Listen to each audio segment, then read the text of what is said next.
This is Frog Valley Tropical Fruit Farm, and I wanted to do a video on what I would do today if I bought a piece of raw land to plant tropical fruit trees on differently than I did originally. So what I would do today, and this is to grow them naturally without water in them here in Florida, I would look for property that had the most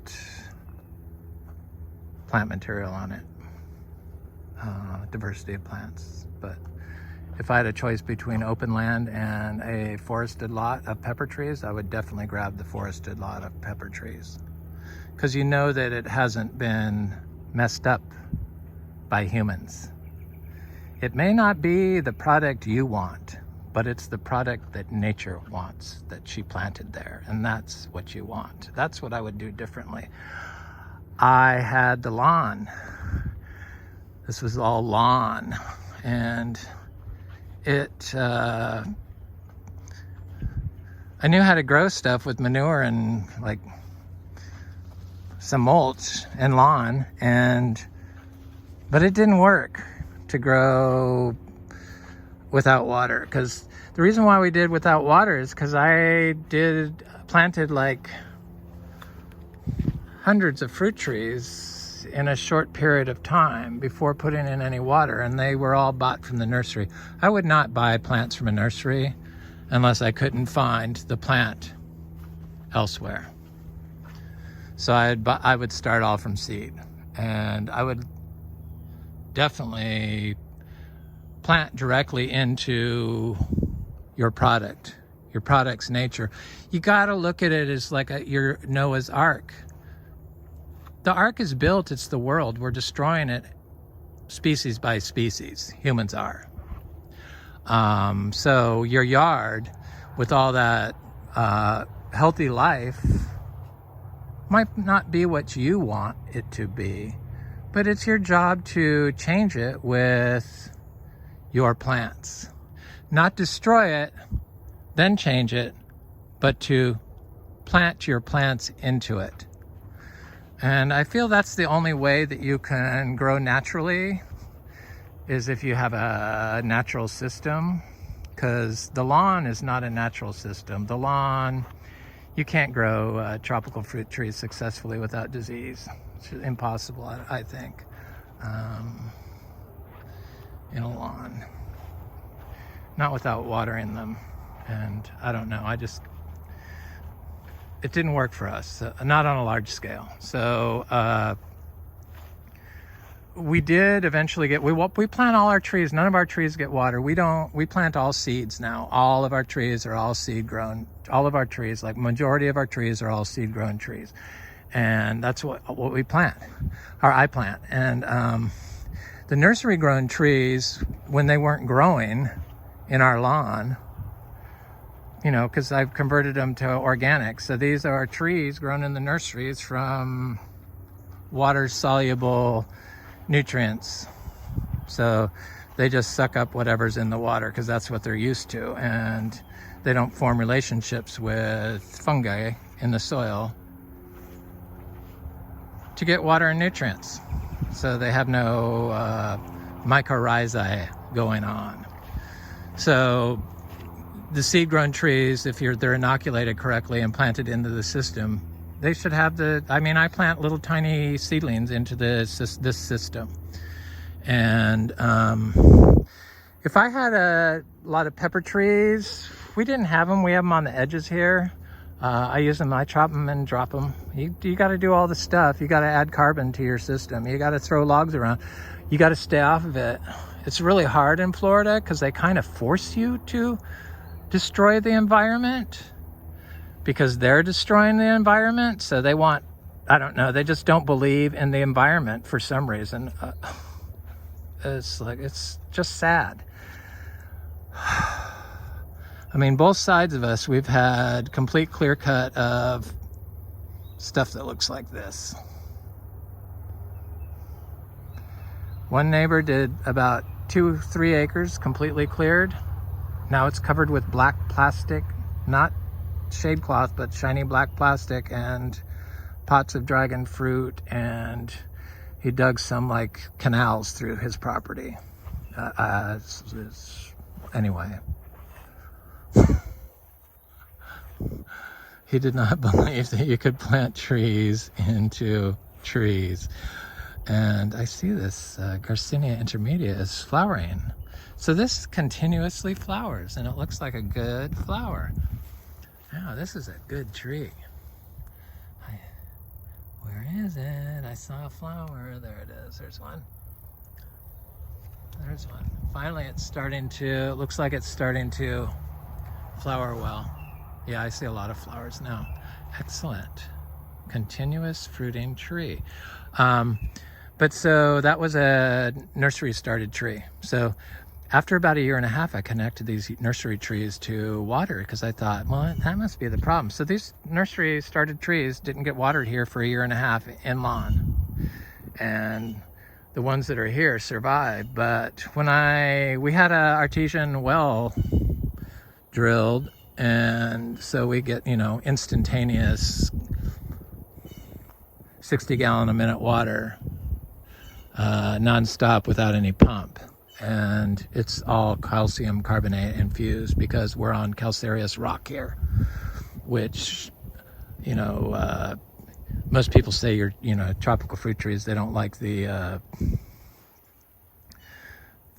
pH of the calcareous rock. Well, biological systems have never been studied growing tropical fruit trees before in Florida, but I'm telling you that if you do water your trees in the lawn with a newly drilled well from the aquifer, that there's a good chance that it's going to kill any relineate trees you have that were started from the nursery in a lawn system. If you have a naturalized system like this, it buffers the pH. You don't even have to worry about the pH or anything else. It takes care of everything. Nature, the product of nature that plants and takes care of everything for you in Florida, is the product that you need to put into your system if you want to grow tropical fruit trees naturally here. And it can be done. I know people don't want to help the environment, but we kind of need to do this, and you need to make videos of it and show people how to do it, because the information's not out there, and it's going to take people like us that show people how to do it. So that's why I'm showing. So this is our cacao tree, and it's got a lot of fruit on it. And well, I planted 100 cacao. I talked about it yesterday, and this one's connected to water, but we use our water, artesian, the aquifer water, the calcium carbonate infused water. You don't have to even think about, in a natural system, you don't even have to know how to do anything. Sure, if you see your tree getting completely shaded out by those pepper trees you planted it into, you might want to trim the pepper trees back. But only if you see the tree getting sickly. I mean, don't intervene unless you see a problem. You got to be able to look at the problem. If you see an orchard floor that looks like this, that basically is glowing blue, you know that everything you plant in it is going to be super healthy, as attested by our cacao. Cacao was unknown. You couldn't grow it here, and you couldn't, first of all, they said you couldn't grow it here, and they said I couldn't grow organically here. I don't really go to those places anymore that espouse the false information and push their products or their plant list. So I'm a lot happier and enjoy making these videos to try to share with people my experience, because I know there's others out there doing it also. And try to fix Florida. So all this stuff, it grows by itself here. This, because we you got to do all the like biological preps and stuff, and like, or you know, biodynamic preps is what I did, but you can do the Korean preps and the Indian natural farming preps or whatever. Combination of everything is kind of what we did, because I think you have to throw all the organic methods at the system, including the permaculture methods and the syntropic methods. But in Florida, because it's the soil is the most easy to be destroyed, and it happens so quick, I've witnessed total change in the health of my waterfront property that I have on the lagoon, and can't go there now because of how quickly it's getting destroyed by Floridians, and how eager the government is to force them to destroy it, or somebody's makes it hard for you to try to help the environment by growing healthy food. It's bizarre. Anyway, here's our seed-grown kolak, and this is our rarest tree.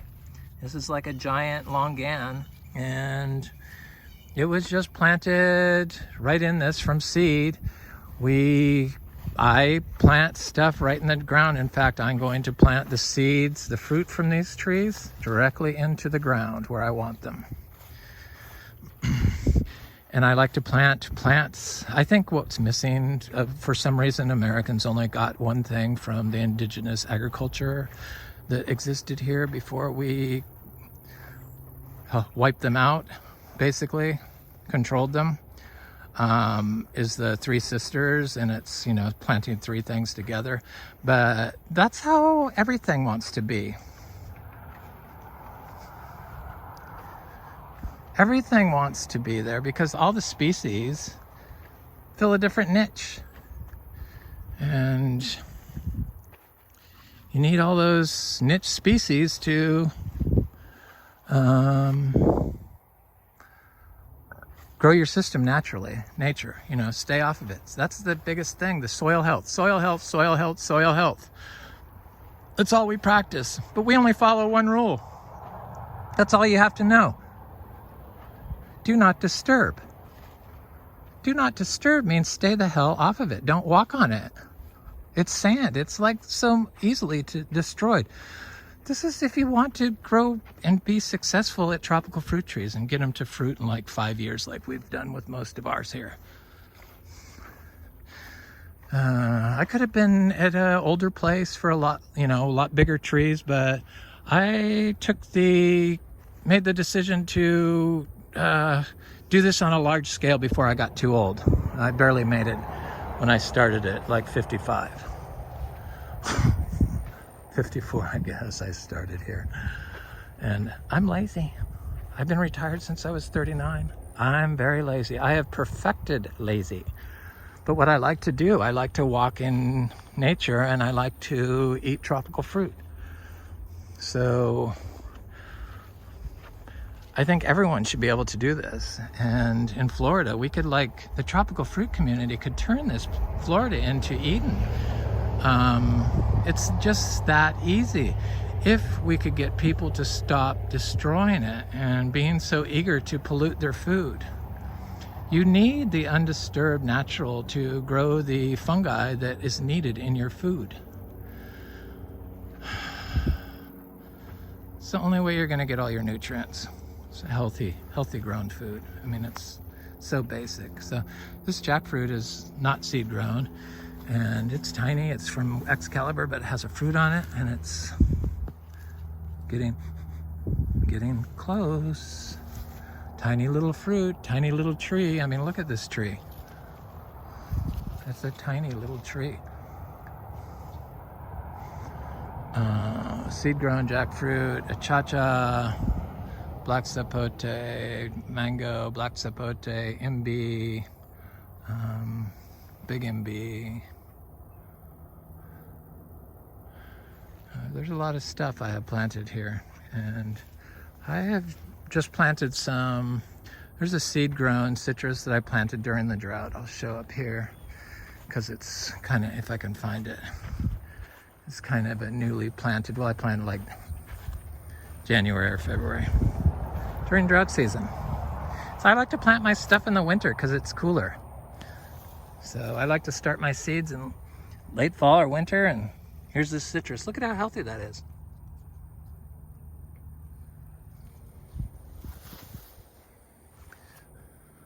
Jackfruit. Citrus does not need any water, and you plant it right into the thing. But it seems like trees like to be planted right into stuff, like seeds, direct sown seeds.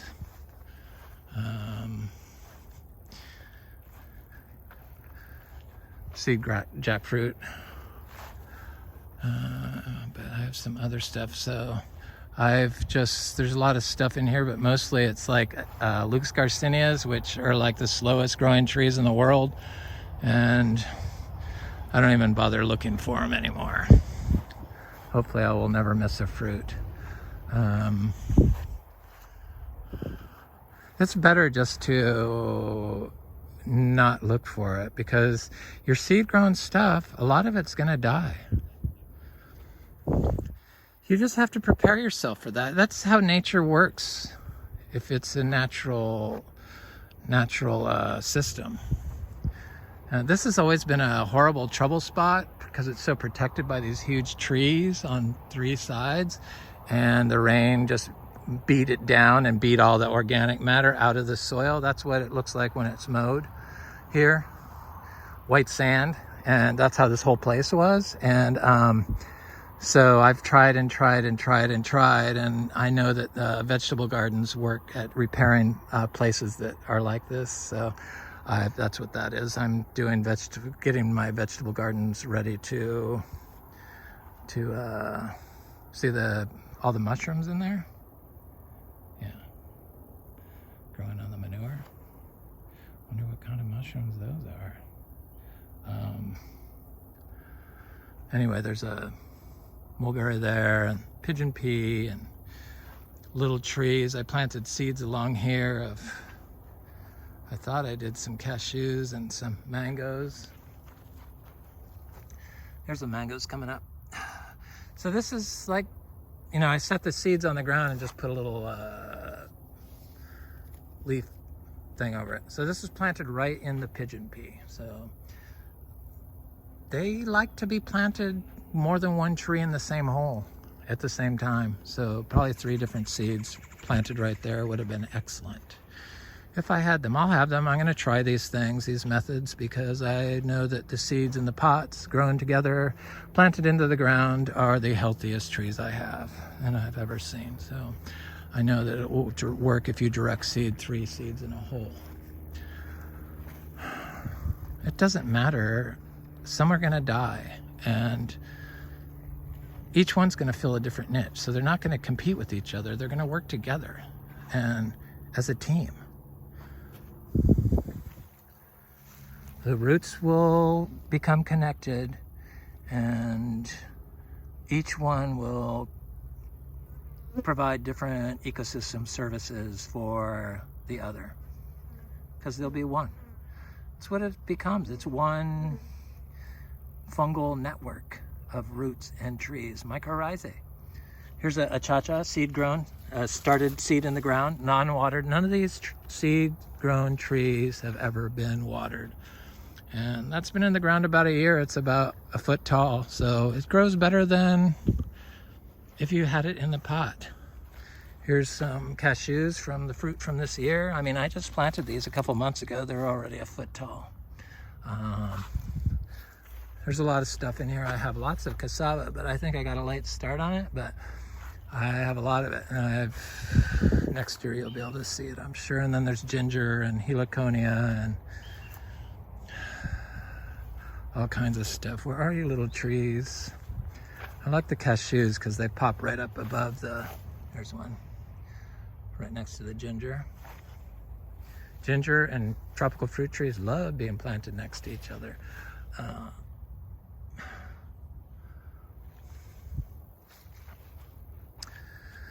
Where are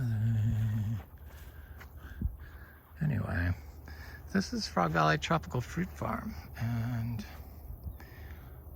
wish you luck and have a good day.